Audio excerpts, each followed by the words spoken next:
बिस्मिल्लाहिर्रहमानिर्रहीम, अस्सलाम वालेकुम। एक्सप्रेस के प्रोग्राम स्पोर्ट्स पेज में मिर्जा इकबाल बेग आपको खुशामदीद कहता है। और इस वक्त मुकाबला जारी है पाकिस्तान और न्यूजीलैंड की क्रिकेट टीमों के दरमियान। बड़ी दिलचस्प सूरत हाल है।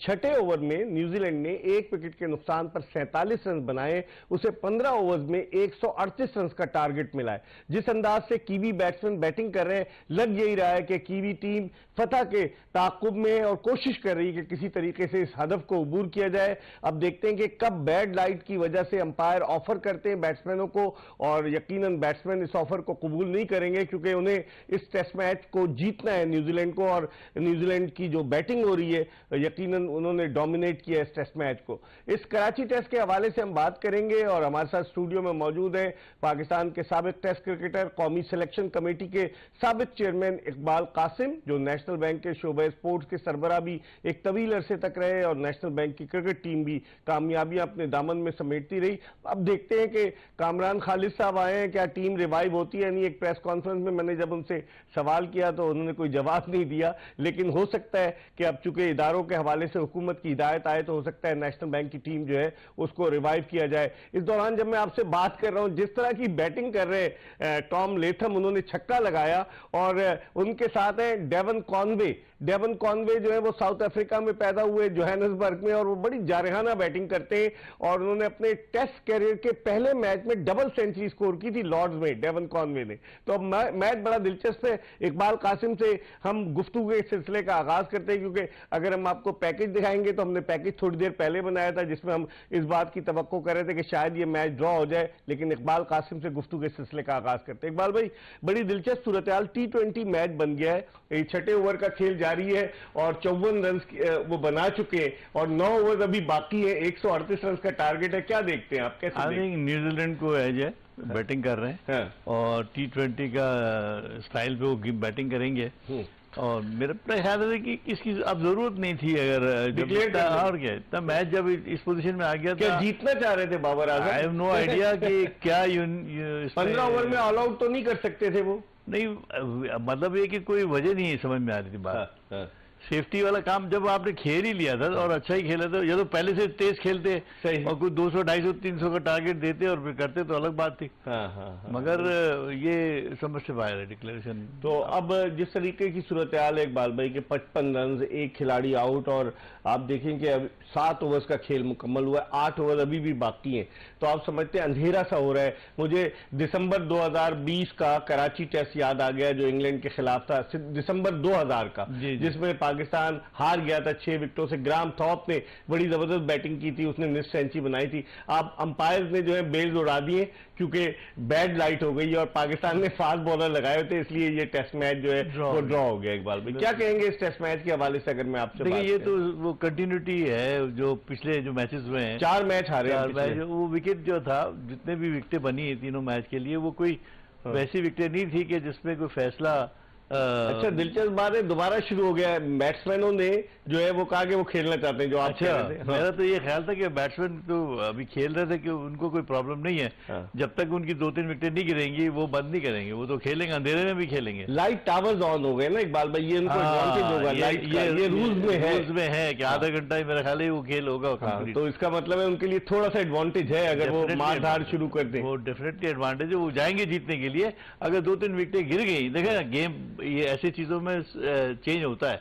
अगर 1-2 विकेटें गिर गई तो फिर वो शट डाउन कर देंगे, फिर वो खत्म हो जाएगा। बाबर आजम ने फास्ट बॉलर 2-2 एंड से लगा दिए, दूसरे एंड से मीर हमजा को लाए, पहले एक एंड से वसीम जूनियर से। जी हाँ, वो तो पहले ही होना था, एक्सपेक्ट था। उन्होंने चांस लिया था आउट करने के लिए, तो पहले फास्ट बॉलर नहीं लगाया, पहले मेरे ख्याल स्पिनर अबरार ने 1 विकेट भी ली जी। तो मेरा अपना ख्याल था अननेसेसरी आपने इसको इतना मुश्किल बना लिया। इंटरेस्टिंग बनाया इकबाल भाई, अननेसेसरी इंटरेस्टिंग बनाया या न्यूजीलैंड को कोशिश की है कि वो दिलचस्प बनाए बैटिंग? नहीं, मेरा ख्याल है कि ये एकदम पता नहीं किसी ने कहा होगा कि भाई ये डल क्रिकेट हो रही है, ये हो रहा है, ये हो रहा है, तो शायद एक्साइटेड हो गए, उन्होंने चांस ले लिया। लेकिन डल क्रिकेट की बात की इकबाल भाई, 206 पे 7 आउट हो गए थे और चाय के वक्फे से पहले 53 मिनट का खेल बाकी था, चाय का वक्फा होने से। तो उस वक्त तो ऐसा लग रहा था कि कीवी टीम जो है वो पाकिस्तान को वाइंड अप करके आसानी से जीत जाएगी, लेकिन जो पार्टनरशिप्स हुई, एक तो सरफराज और इमाम इमामुल हक की हुई। सरफराज के हवाले से क्या कहेंगे इकबाल भाई? उसको 4 साल से बाहर किया हुआ था, जब उसको मौका मिला उसने अवेल किया, पहली इनिंग्स में 86 रन बनाए, दूसरी इनिंग्स में भी उसने निश्चित। देखिए मुझे खुशी है कि उन्होंने अपना पॉइंट प्रूव किया। वो अभी भी खेल सकते हैं, उन्होंने परफॉर्मेंस दिया, अच्छा बैटिंग की।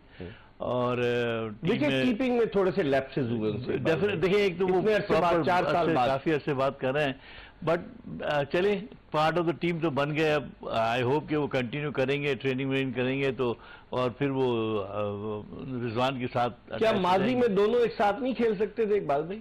खेल सकते थे। देखिए उन्होंने ट्राई किया कि उन्होंने राइट ऑफ किया होता ना कि चलो ये खत्म हो गया तो जान छुड़ाओ। मगर आई थिंक उसकी अच्छी बात है लड़के की, सरफराज की हिम्मत नहीं हारी है, वो खेलता रहा और उसने ये साबित कर दिया कि वो अभी क्रिकेट बाकी है उसकी। हाँ। तो पाकिस्तान के लिए बहुत अच्छा है। मैं कहता हूँ देखिए जितनी अच्छी कॉम्पिटिटिव बेंच होगी ना उतना फायदा होगा आपको। माजी में भी इकबाल भाई राशिद लतीफ और मोइन खान एक साथ खेले, और इंग्लैंड की एग्जांपल ले लें, जॉनी बेस्टो और जॉर्ज बटलर दोनों एक साथ खेलते रहे। और भी दुनिया में कई, यहां पर भी आप देखें जो न्यूजीलैंड की टीम है, इस टीम में टॉम लेथम जो है वो भी विकेट कीपिंग कर सकते हैं, डेवन कॉनवे वो भी विकेट कीपिंग कर सकते हैं, और उसके अलावा कीपिंग वो ब्लंडल से करा रहे। नहीं बिल्कुल सही बात है कि खेल सकते हैं और मिसालें मौजूद हैं। और अच्छे प्लेयर, आपको तो बैट्समैन चाहिए ना, चाहे वो विकेटकीपर हो चाहे कोई अगर बैटिंग में रन्स कर रहा है तो आप उसको एज ए बैट्समैन भी खिला सकते हैं। सही बात। लेकिन इकबाल भाई अभी जिस तरह से देख रहे हैं, आप भी देखिए कि गेंद लगी है डेवन कॉनवे के पैर पर, शायद इनसाइड एज लगा है, जिसकी वजह से वो तकलीफ में खासे। मीर हमदा की गेंद को वो कट करने गए थे, बल्ले से टकरा कर लगी है गेंद, तो वो ज्यादा जोर से लगती है ना इकबाल भाई? डेफिनेटली यार, पूरा बल्ले का भी तो प्रेशर आ जाता है ना, आ जाता है। बॉल की स्पीड होती है, फिर बल्ले के शॉट्स की ताकत होती है, तो वो लग जाती है, गेंद ज्यादा चोट लगती है।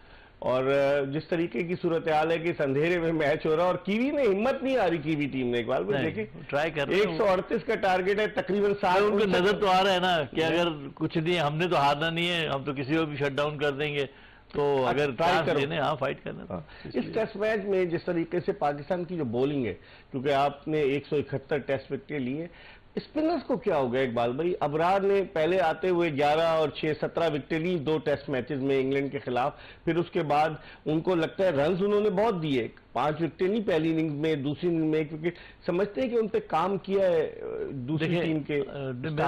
मेरा ख्याल है कि एक तो ये कि अबरार ने आते ही उसको सक्सेस मिली, बहुत अच्छा डेब्यू किया उसका, बहुत अच्छा परफॉर्म किया, क्योंकि पहली बार वो एक नई वैरायटी के साथ लोग इसको फेस कर रहे थे। स्पिनर तो आपको याद होगा जब इंग्लैंड की टीम आई थी माइक ब्रेली के उसमें, तो कादिर ने कराची में उनको आउट कर दिया था, तो गूगली नहीं समझ में आ रही थी। तो फिर माइक ब्रेली ने हैदराबाद में उसने कहा कि जी अब हर मरतबा ऐसा नहीं होगा, तो उसको उन्होंने फिर वॉचफुल होकर खेला उसको। 78 की बात कर रहे हैं आप, जो टूर था। ऐसे ही इब्रार के साथ भी हुआ है कि उसको ज्यादा आप कॉन्शियस होकर खेल रहे हैं। पहले वो समझ रहे थे यंगस्टर है, शायद वो इतना ज्यादा और वीडियोस पे भी उसको देखकर काम कर रहे होंगे ना जो एनालिस्ट है। डेफिनेटली वो तो काम तो जारी रहता है अपोजिशन का।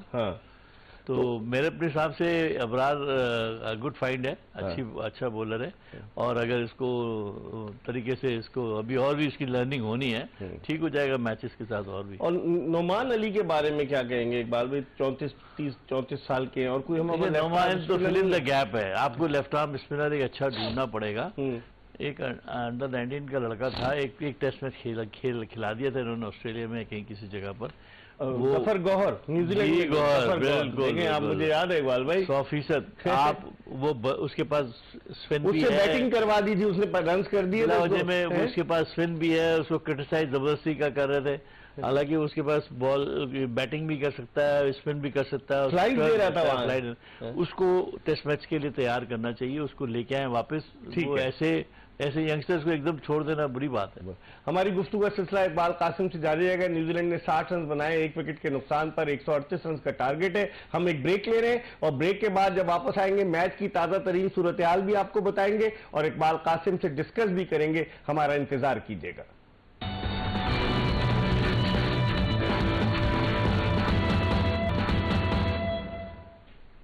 ब्रेक के बाद एक मरतबा फिर पाकिस्तान के former chief selector, former test cricketer Iqbal Qasim के साथ आपको स्पोर्ट्स पेज में खुशामदीद कहते हैं। पाकिस्तान और न्यूजीलैंड की क्रिकेट टीमों के दरमियान नेशनल स्टेडियम कराची में खेला गया पहला क्रिकेट टेस्ट मैच एक दिलचस्प मुकाबले के बाद अपने इख्तिताम को पहुंचा, जब रोशनी इतनी ज्यादा खराब हो गई थी। हालांकि बैट्समैन चाह रहे थे बैटिंग करें, टॉम लेथम और डेवन कॉनवे वो चाह रहे थे बैटिंग करें, लेकिन रोशनी बहुत ज्यादा खराब हो गई थी, जिसकी वजह से अंपायर अलीम डार और एलेक्स वाफ ने इस बात का फैसला किया कि मैच को खत्म किया जाए। 8वें ओवर में कीवी टीम का स्कोर 61 रन था और उसके एक खिलाड़ी आउट हुआ था, तो इस तरह कीवी टीम को जो 138 रन का हदफ मिला था वो उस हदफ तक नहीं पहुंच सकी, लेकिन उन्होंने कोशिश जबरदस्त अंदाज से की, 7 रन से ज्यादा का रन औसत लेकर चले। इकबाल कासिम साहब कैसे देखते हैं, ये तो पाकिस्तान बचाने में कामयाब हो गया, लेकिन ऑस्ट्रेलिया के खिलाफ लाहौर टेस्ट, फिर इंग्लैंड के खिलाफ Rawalpindi test, Multan test, Karachi test, मुसलसल 4 टेस्ट मैचेस हम ऑन अ ट्रॉट हारे।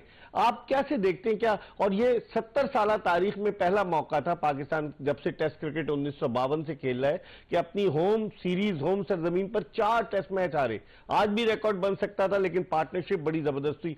आप इसको कैसे देखते हैं, क्या टेस्ट क्रिकेट खत्म होती जा रही है, हमारे पास टेस्ट क्रिकेटर्स मौजूद नहीं है, टैलेंट मौजूद नहीं है, या T20 ने डोमिनेट करना शुरू कर दिया? मैं इसको तो थोड़ा सा जितनी मेरी समझ है उसके मुताबिक मैं बात कर सकता हूँ। वो ये है कि हमारी प्रिपरेशन जो थी ना टेस्ट क्रिकेट के लिए बहुत कम थी। हमको यानी हमसे मुराद ये है कि जो आपकी सिलेक्शन कमेटी है और जो आपके टीम के जो मैनेजमेंट है, कैप्टन है, उनको बहुत पहले से सर जोड़ के बैठना चाहिए था कि टेस्ट क्रिकेट के लिए आइडेंटिफाई कर लो कि हमने करना क्या है। क्या हम तेज विकेटों पे खेलेंगे, क्या हम स्पिन विकेटों पे खेलेंगे, क्या हम बैटिंग विकेटों पे खेलेंगे। तो अगर ये पहले से माइंड बना होता तो वो वैसी इंस्ट्रक्शनें जाती हैं, वैसे ही विकेट बनती है और वैसे ही सारा कुछ होता है, क्योंकि ये इम्पॉसिबल है। प्लानिंग नहीं थी आपके कहने का मकसद, प्लानिंग। ये इम्पॉसिबल है कि पिंडी की विकेट के ऊपर ग्रास ना हो, ये पॉसिबल नहीं है, क्योंकि ज्यादातर जो आपने मोहम्मद अली लड़का खिलाया वो खिलाया ही पिंडी की विकेटों के ऊपर है, उसने आउट ही वहीं से किए ज्यादा। तो और हम फर्स्ट क्लास की बात कर रहे हैं, फर्स्ट क्लास में। तो मतलब है कि सारी सबको पता है कि वहां की विकेटों के ऊपर ग्रास रहता है और गेंद स्विंग होता है और सीम होता है, मगर फिर हमने उसको शेव ऑफ करवा दिया। तो फिर अगर हम जब मैच खेलेंगे तो ऑब्वियसली बात है हमारी प्रिपरेशन भी नहीं है, फिर हम 3 फास्ट बॉलर खेलते हैं, फिर स्पिनर भी नहीं है।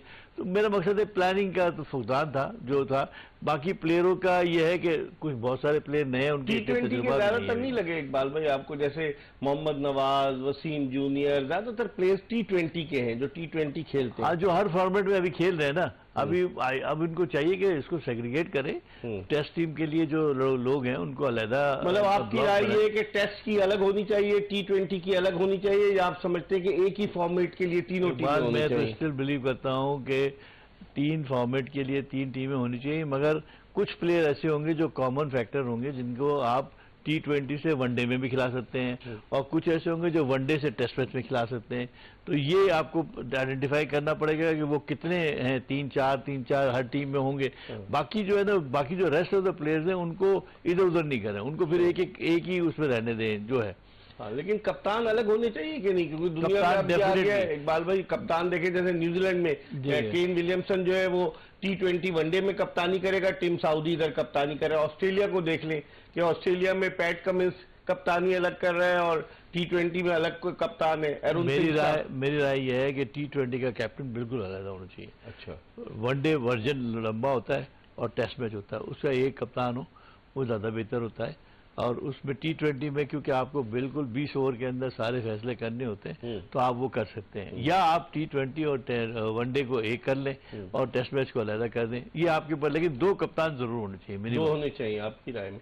बाबर आजम की कप्तानी को कैसे देखें? No doubt is one of the best players in the current lot, बड़ी जबरदस्त है, लेकिन उनकी कप्तानी में इकबाल भाई वो थ्रिल नजर नहीं आई। आपने देखा होगा कराची टेस्ट में फ्लू हो गया, पहले वो नाराज हो गए थे, नहीं आए, देर से आए, या ग्राउंड में देर से गए, फ्लू हो गया। सरफराज चुके रिजवान ने, मैं हैरान हूं इकबाल भाई, क्या पता नहीं होता टीम मैनेजमेंट को कि सब्स्टिट्यूट कप्तानी नहीं कर सकता? मोहम्मद यूसुफ, सकलैन मुश्ताक, मंसूर राना, बड़े बड़े दिमाग इनके साथ थे। हाँ, ये बात आपकी सही है, वैसे ये अजीब सी बात है, पूरी दुनिया में मजाक उड़ रहा था ना हमारा। बिल्कुल। तो होना तो ये चाहिए कि इनकी एज ए कैप्टन देखें, एज ए प्लेयर तो वो जबरदस्त, दो राय नहीं है, मगर एज ए कैप्टन की ग्रूमिंग होनी चाहिए। जो आप अंदर मैनेजमेंट बैठी भी है, जिनका एक्सपीरियंस है, मोहम्मद यूसुफ है या सकलैन है या ये जो पुराने सीनियर प्लेयर्स हैं, उनको समझाएं कि कैप्टन का बिहेवियर कैसे होना चाहिए towards the team, towards the opposition. आपके अंदर जब अगर टीवी पे जाते हैं तो आपका क्या होना चाहिए। तो ये छोटी छोटी और डिक्लेरेशन हुई या मशावरत हुई, आपने सीनियर प्लेयर से बात करनी है तो मशवरा लेना है तो क्या करना। मकसद ये है कि वन मैन शो उसको बना के हम एकदम छोड़ देते हैं ना कि यार अब तुझे कप्तान बना दिया, अब तू जो चाहे करे। फिर ऑब्वियसली बात है, अब उसको कोई इतना तजुर्बा तो नहीं है ना, वो भी गलतियां करेगा। तो बेहतर ये है कि पहले से ही आप उसको संभाल के रखें कि भाई देखो ये तुम्हारी लिमिट है, तुमने आके डिस्कस करना है रोज हमारे साथ। अब जो हम मॉनिटर कर रहे हैं वो हमको बताएंगे आपको। तो ये मॉनिटर क्या कर रहे हैं, वो तो तनख्वाह ले रहे हैं ना इकबाल भाई। तो करना चाहिए ना। अब ये कि आपको नई जो डेवलपमेंट है, वो नजम सेठी साहब जो चेयरमैन आए हैं, तो उन्होंने इंडिया दिया कि मिकी आर्थर से बातचीत चल रही है। वो कहते हैं कि पाकिस्तानी कोचेज जो है वो अगर टीम के साथ होते हैं तो कुछ न कुछ सियासत होती, तो वो चाहते हैं कि गैर मुल्की कोच लाया जाए।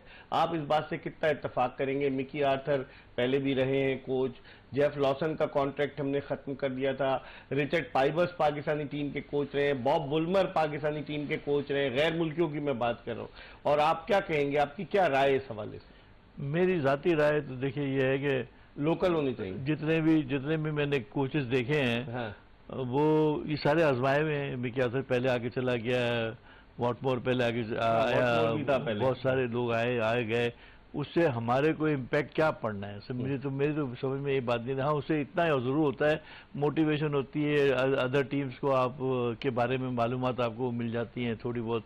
वो आपको नई टेक्निक्स या नई चीज़ें कुछ थोड़ी बहुत बता सकता है, तो वो टिप्स वगैरह दे सकता है। तो वो उसके लिए आपने, हाँ, आपका इम्पैक्ट बाहर के ममालिक पे पड़ता है या अपोजिशन पे पड़ता है कि भाई मिकी आर्थर कोच है, वो जरा प्लानिंग कर रहा होगा, ये कर रहा होगा, वो तो ठीक है। मुझे कोई इतराज नहीं है अगर आप पाकिस्तान की मेन टीम के लिए अगर आप कोई कोच बाहर का रखते हैं तो जरूर रखना चाहिए, रखें आप अगर जिसको समझते हैं बेहतर है। और इनका कैरियर, इनका जब टेन्योर था वो कदरे बेहतर था एज कम्पेयर टू अदर जितने भी हैं। टेस्ट तो हारे ना इकबाल भाई। नहीं, हार जीत के अलावा जो टीम की मैनेजमेंट का ओवरऑल जो सिस्टम था वो उसमें बेहतरी थी। अब उसमें होता क्या, पता क्या, हमारे यहाँ जो कप्तान होता है ना, तो वो कोच, ये जो फॉरनर्स होते हैं ये कप्तान के साथ मिल जाते हैं, फिर वो फिर उसको गाइड करता है, क्योंकि उनको हमारी सिस्टम को तो पता नहीं है, सही तो वो उसकी मर्जी। ये भी आपका वर्जन, इकबाल कासिम साहब का ये वर्जन भी जो है वो सोचने के काबिल है कि इस तरह से क्या होता है कि वो गाइड कौन करेगा, कौन क्या डोमिनेट करेगा। इस पर हम बात करेंगे, लेकिन हम एक ब्रेक की तरफ बढ़ रहे हैं और ब्रेक के बाद वापस आएंगे तो रमीज राजा के हवाले से बात करेंगे। अदालत में तो नहीं गए, वो कहीं पर भी नहीं गए, लेकिन वो टेलीविजन चैनल पर जरूर आ रहे हैं। और वही बात है कि मुझे क्यों निकाला, रात की तारीकी में मेरे ऑफिस पे हल्ला बोल दिया गया।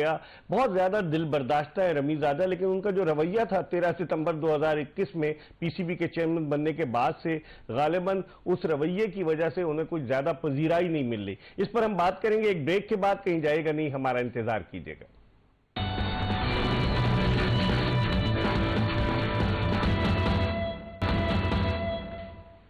ब्रेक के बाद एक मरतबा फिर एक्सप्रेस स्पोर्ट्स पेज में मिर्जा इकबाल बेग एक्सप्रेस न्यूज के नाजरीन को खुशामदीद कहता है।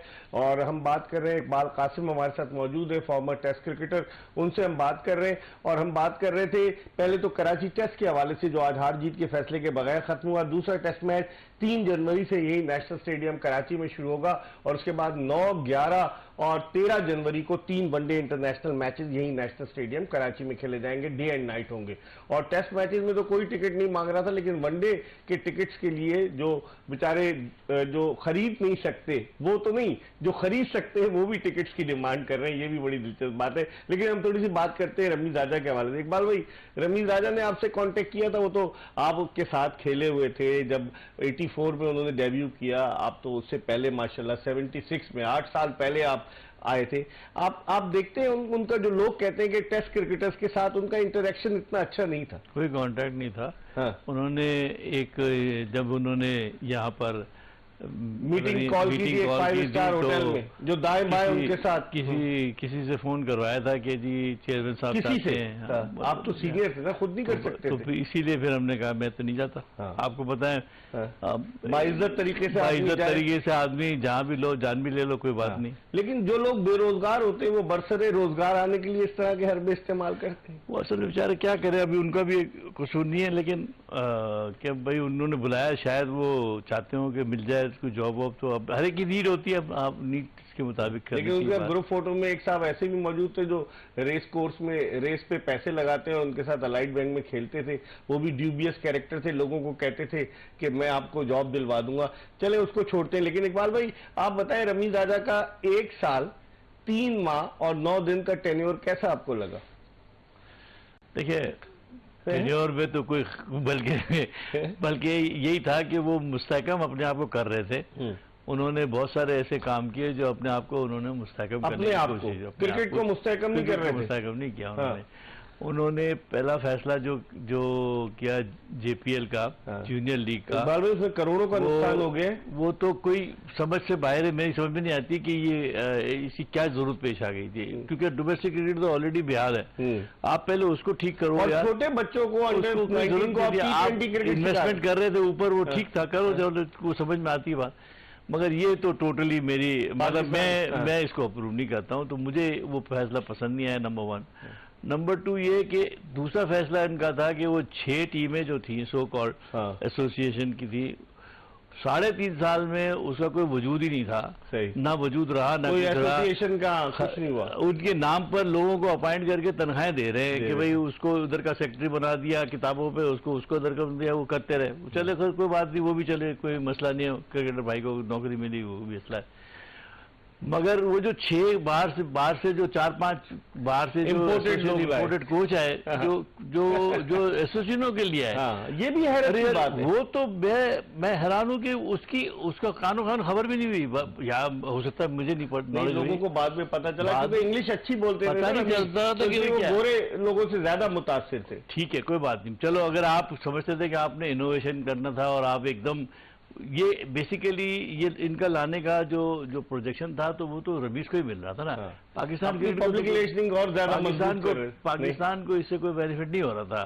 उसकी वजह ये थी कि जो सिस्टम अभी अपनी जगह पे कायम ही नहीं है, उस सिस्टम में उसको आप वहाँ पे बुलाएं, फिर उसके ऊपर मेंटोर, फिर उनको 1 करोड़ रुपए, मतलब देखिए अखराजात की भरमार थी। और आई हैव नो आइडिया कि अच्छा फिर उन्होंने ये भी नहीं मालूम किया कि वो जो एसोसिएशनों के लिए जो लाए थे कोच, उन्होंने कभी आके पब्लिक में आके ये बात नहीं की कि हमने पंजाब की टीम पर ये काम किया, हमने सिंध की टीम पर ये काम किया, बलिदान ना किसी ने PCB की तरफ से उनको कहा कि जी आप अपनी रिपोर्ट पब्लिक में दे या तनख्वाह ले रहे थे ना इकबाल भाई, तो मतलब है कि कोई बेनिफिट नहीं हुआ ना यार। इतना पैसा खर्चा हो गया, सारा कुछ हो गया। रमीज का जो 2 में मेरी नॉलेज में बेहतर चीजें थी, एक पेंशन बढ़ाई उसने, एक उसने हम गरीबों की पेंशन बढ़ाई, हम ठीक है, हम रियली ग्रेटफुल टू हिम।